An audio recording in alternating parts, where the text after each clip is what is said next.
ချိန်နာမေးမရတော့လေဒီဇလာ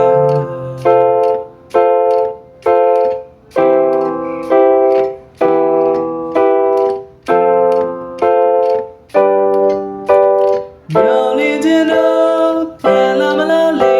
နှလုံးသားနဲ့ရေးတဲ့ကြပြပန်းရောင်ကြီးများတဲ့ခေါ်တဲ့လေးတွေ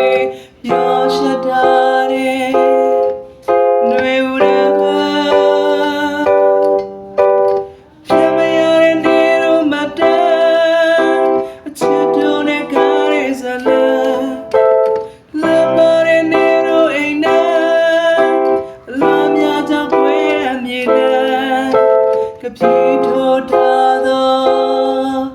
နှွေဦးတဲ့